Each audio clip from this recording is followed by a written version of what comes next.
Selamat datang kembali di Bankom Semarang TV. Hari Senin siang tanggal 15 September tahun 2025 Presiden memimpin rapat terbatas bersama Menko Perekonomian dan Menteri Keuangan.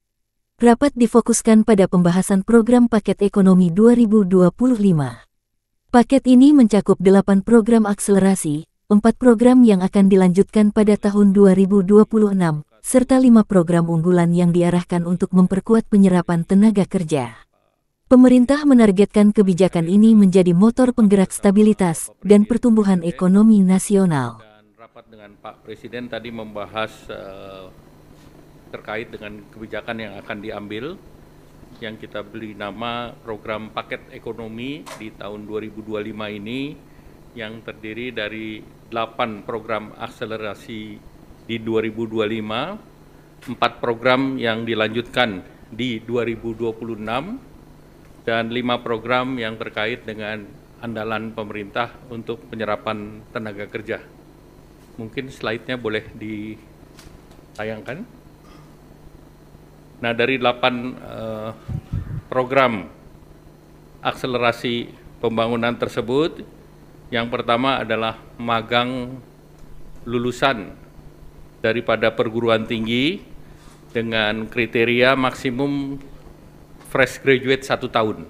Apakah itu S1, D3, dan yang lain, itu di link and match-kan dengan dikerjasamakan dengan sektor industri, di mana penerima manfaat di tahap pertama 20.000 orang, dan selama proses bekerja diberikan uang saku sebesar upah minimum UMP. Dan ini untuk 6 bulan. Dan anggarannya sudah disediakan sebesar 198 miliar. Yang kedua, mungkin yang terkait dengan perluasan PPh 1 ditanggung pemerintah, yang kemarin sudah diperlakukan untuk sektor padat karya, ini dilanjutkan ke sektor pariwisata, hotel, restoran, dan kafe. Target penerimanya 552.000 pekerja, dan ini diberikan 100% PPh untuk sisa tahun pajak 2025 ataupun 3 bulan. Nah, anggarannya sebesar 120 miliar. Ini bisa pindah ke slide berikut, slide 3. Kemudian bantuan pangan itu juga dilanjutkan untuk 2 bulan. Itu untuk 10 kg beras di bulan Oktober November. Nanti kita evaluasi untuk bulan berikutnya, bulan Desember. Nah, itu diperlukan dana sebesar 7 triliun. Kemudian program bantuan iuran jaminan kecelakaan kerja dan jaminan kematian bagi pekerja bukan penerima upah. Jadi ini bagi pekerja bukan penerima upah itu adalah pengemudi transportasi online atau ojol, ojek panggalan, supir, kurir, dan logistik. Target penerimanya adalah 731.361 orang, diberikan diskon 50% untuk JKK dan JKM. Jadi JKK dan JKM itu tentunya kita berharap bahwa ini bisa diterima oleh ojol, dan dana yang diperlukan adalah 36 miliar dan disiapkan oleh BPJS.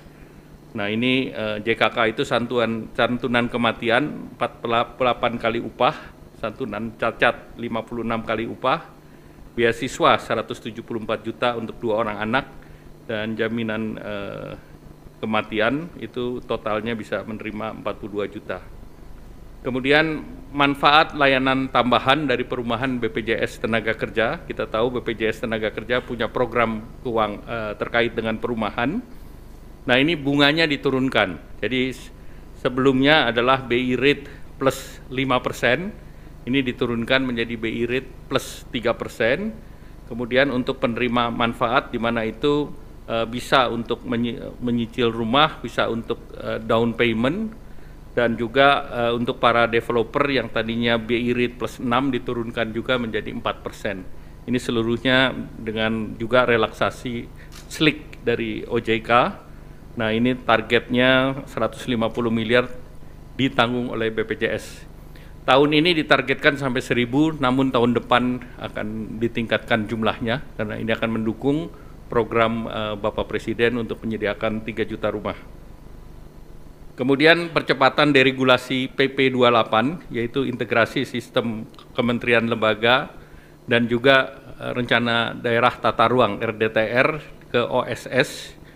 Nah, ini akan didorong jumlah daerahnya tadi ditingkatkan bukan 50 tetapi ini 50 kabupaten kota, namun daerahnya menjadi 170 sekian kecamatan dan diharapkan tahun depan juga bisa ditambahkan. Dan untuk RDTR itu disediakan dana 3,5 miliar per RDTR, di mana dari Badan Geologi Informasi Geospasial akan menyiapkan data, sehingga nanti OSS punya fiktif positif untuk 20 hari kerja.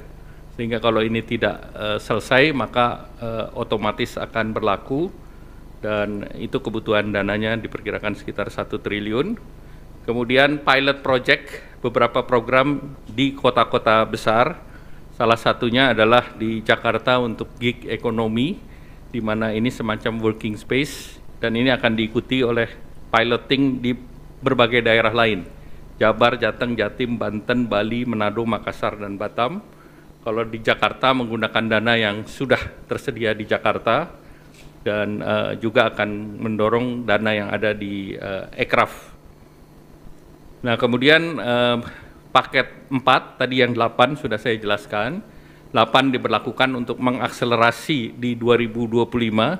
Yang 4 adalah yang akan dilanjutkan di 2026. Yang pertama terkait dengan PPh final bagi UMKM yang pendapatannya 4,8 miliar setahun, itu pajak finalnya 0,5% dilanjutkan sampai 2029. Jadi tidak kita perpanjang 1 tahun, tetapi diberikan kepastian sampai dengan 2029. Kemudian tahun 2025 alokasinya sudah 2 triliun. Kemudian wajib pajak yang terdaftar sudah 542.000, ini dari Kementerian Keuangan. Kemudian kita memerlukan revisi PP. Kemudian perpanjangan PPh pasal 21 DTP untuk pekerjaan sektor pariwisata yang tadi baru diberlakukan akan dilanjutkan tahun depan. Jadi ada kepastian sampai tahun depan PPh sektor Horeca ini masih ditanggung pemerintah dengan estimasi anggarannya 480 miliar dengan gaji di bawah 10 juta. Kemudian untuk pekerja industri padat karya, yaitu alas kaki, tekstil, pakaian jadi, furniture, kulit, dan barang kulit, ini juga dilanjutkan, yang 10 juta itu ditanggung pemerintah. Ini targetnya adalah 1,7 juta pekerja, dan alokasi tahun ini sudah disediakan 800 miliar. Jadi ini pun akan dilanjutkan tahun depan. Kemudian diskon iuran jaminan kecelakaan kerja dan jaminan kematian bukan untuk pekerja upah, ini diperluas bukan hanya untuk ojol dan juga pangkalan dan yang lain, tetapi juga pekerja bukan penerima upah lainnya seperti segmen petani, pedagang, nelayan, buruh bangunan, pekerja rumah tangga, targetnya sebesar 9,9 juta dan perkiraan anggarannya 753 miliar. Nah, kemudian juga tadi dibahas langsung dengan Bapak Presiden paket penyerapan tenaga kerja dari program unggulan Bapak Presiden. Yang pertama tentu Koperasi Desa Merah Putih, itu ada 80.000 karyawan baru, diperkirakan bisa menyerap 681.000 dan targetnya sampai 1 juta orang di bulan Desember. Kemudian Kampung Nelayan Merah Putih, tahun ini targetnya 100 desa, diharapkan bisa menyerap 8.645 tenaga kerja, jangka panjang 4.000 titik, bisa menciptakan 200.000 lapangan kerja. Kemudian revitalisasi tambak di Pantura, aksesnya 20.000 hektar dan menyerap 168.000 tenaga kerja. Kemudian program modernisasi kapal, ini ada 1.000 kapal nelayan, ini diperkirakan bisa menciptakan 200.000 lapangan kerja baru, dan juga ada kapal 30 GT, 150 GT, dan unitnya untuk KN Koperasi Merah Putih 30 GT 1000 unit, 150 GT 200 unit, 200 GT 200 unit, 300 GT 170 unit, 600 GT 10 unit, 2000 GT 2 unit untuk pelaku usaha existing BUMN atau Jaladri. Kemudian program perkebunan rakyat itu penanaman kembali 870.000 hektar oleh KL, Kementerian Pertanian, diharapkan bisa membuka lapangan kerja lebih dari 1,6 juta dengan komoditas prioritas antara lain tebu, kakao, kelapa, kopi, mete, dan pala. Selanjutnya juga terkait paket penyerapan likuiditas, nanti Pak mungkin akan ditambah oleh Pak Menteri Keuangan. Lanjut, Menteri Keuangan juga mengusulkan ada tim akselerasi program prioritas yang nanti akan dipimpin oleh Menko Perekonomian dan Menko Pangan dengan Wakil Menteri Keuangan, Menteri Investasi, Kepala BKPM, dan Menteri PPN Bappenas, beranggotakan seluruh menteri yang terkait dengan program. Nah, tim ini diharapkan nanti akan dijelaskan tugas dan kerjanya oleh Pak Menteri Keuangan. Selanjutnya kami persilakan Pak Menteri. Terima kasih Pak Menko, saya hanya mungkin menambahkan sedikit saja untuk tim percepatan program pembangunan ekonomi tadi, itu pada dasarnya kita akan monitor seluruh program-program utama pemerintah atau Pak Prabowo. Jadi ke depan harusnya nggak macet lagi. Kalau ada yang macet kita akan percepat supaya jalan dengan baik. Yang kedua, kita juga akan menerima pengaduan dari pelaku bisnis, siapapun yang punya bisnis yang masih merasakan ada gangguan di sistem perekonomian atau ketika mereka melakukan bisnis. Kita akan terima laporan mereka, kita akan sidangkan di tim ini setiap 1 minggu sekali. Jadi ini seperti Pokja 4 di zaman sebelumnya. Jadi saya harapkan dengan adanya tim ini, seluruh hambatan di sektor swasta bisa kita hilangkan dengan signifikan sehingga mesin pertumbuhan swasta juga bisa tumbuh dengan baik seiring dengan mesin pertumbuhan punya pemerintah. Mungkin demikian dari saya, Pak. Menteri Keuangan, ada pertanyaan? Cukup jelas? Silakan. Ya.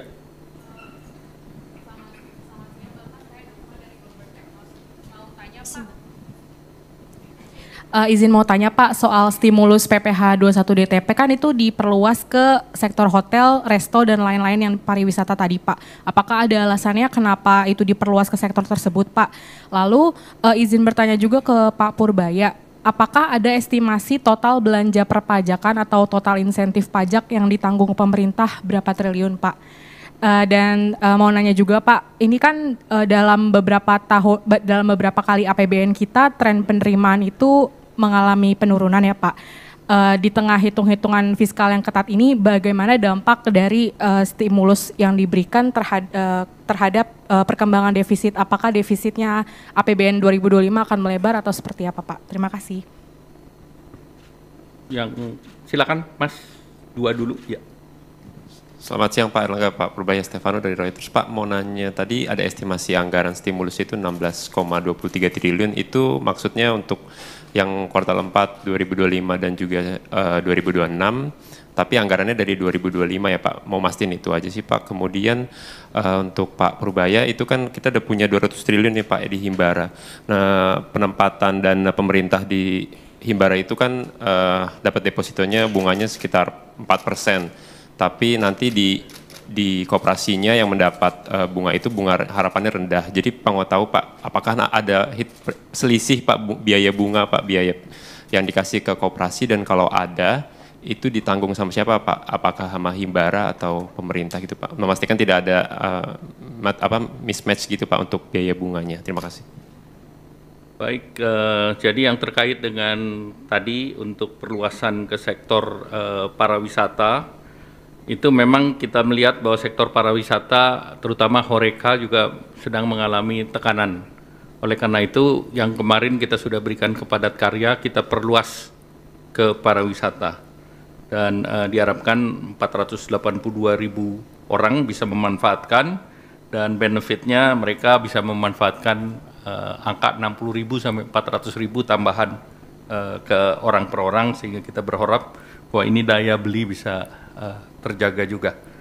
Dan kemudian tadi terkait dengan dana, memang 16T itu hanya sampai 2025. jadi bukan 2026, dan itu sebagian program sudah ada di kantongnya kementerian masing-masing, seperti PU, PERA sudah ada di kantong masing-masing, BPJS ada di BPJS, kemudian ada beberapa yang sektor lain yang sudah disediakan oleh Pak Menkyu, mungkin silakan. Hanya menjawab sedikit aja yang tadi angka defisitnya seperti apa. Yang paling besar tadi kan yang 2 kali 10 kilogram itu sekitar 7 triliun. Sudah ada uangnya kami sediakan, bukan berarti defisitnya melebar, tapi saya bisa perkirakan tuh setiap tahun tuh penyerapannya berapa sih anggaran kita.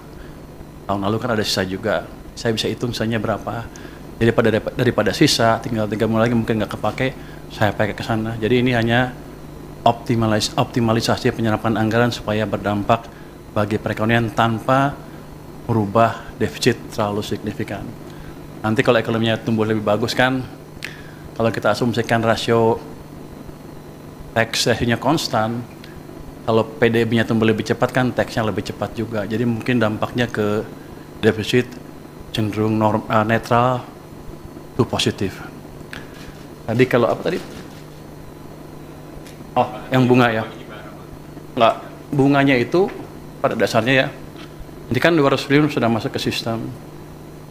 Uang itu bisa dipakai untuk Koperasi Merah Putih kalau sudah siap, dan kami ada instruksi ke perbankan kalau mereka pakai untuk Koperasi Merah Putih, otomatis bunga yang kami charge ke mereka lebih rendah, jadi ke 2% dari sebelumnya, sekitar 4% ya.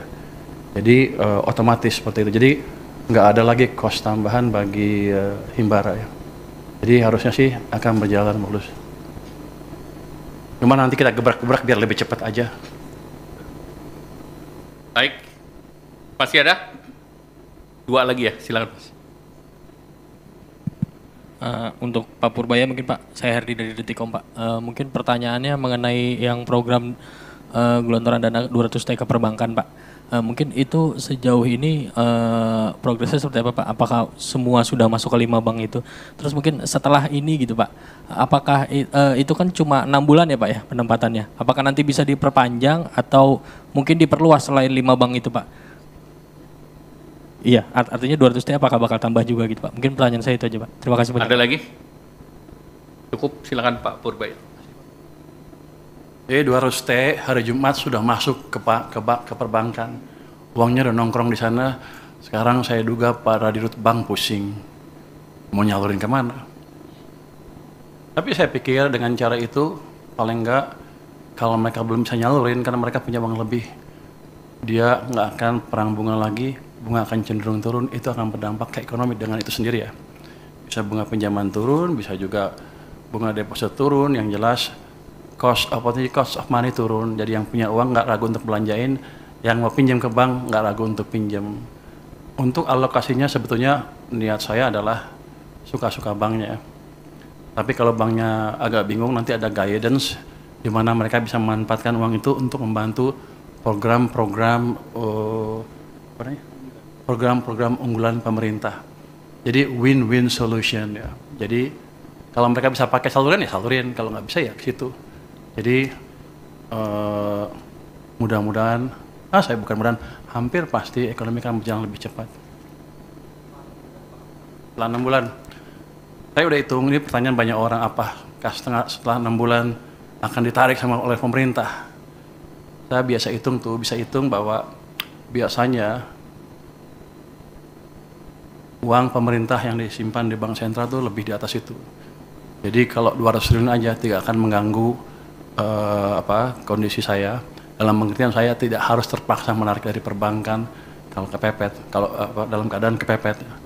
Jadi harusnya itu jumlah yang cukup sustainable untuk di bank maupun untuk perpurata pembiayaan program pembangunan yang lain. Enggak, taruh aja di situ terus, saya nggak perpanjang, biarnya seperti itu. Jadi ini kan nggak ada termnya sebetulnya. Yang kemarin dia bilang 6 bulan itu salah, yang anak buah saya selalu nulis. Pada dasarnya seperti itu aja. Seperti saya naruh uang di bank, suka-suka saya sampai kapan. Muter di situ supaya muter di perekonomian. Biar banknya mikir, tambah nanti kita lihat kondisinya. Sekarang aja udah pusing, lu minta tambah. Lu ngomong ke dirut bank deh. Dia udah pusing, aduh dikasih duit banyak nih, aduh. Tahu nggak Anda? Pada waktu saya mau nyalurin 200 triliun, Banknya bilang apa? Saya hanya sanggup menyerap 7 triliun. Saya bilang enak aja. Kasih ke sana semua, biar mereka mikir. Jadi bukan saya lagi yang mikir, mereka yang mikir. Baik, terima kasih. Terima kasih. Dengan langkah terukur ini, diharapkan roda perekonomian semakin bergerak dan peluang kerja terbuka lebih luas bagi masyarakat Indonesia.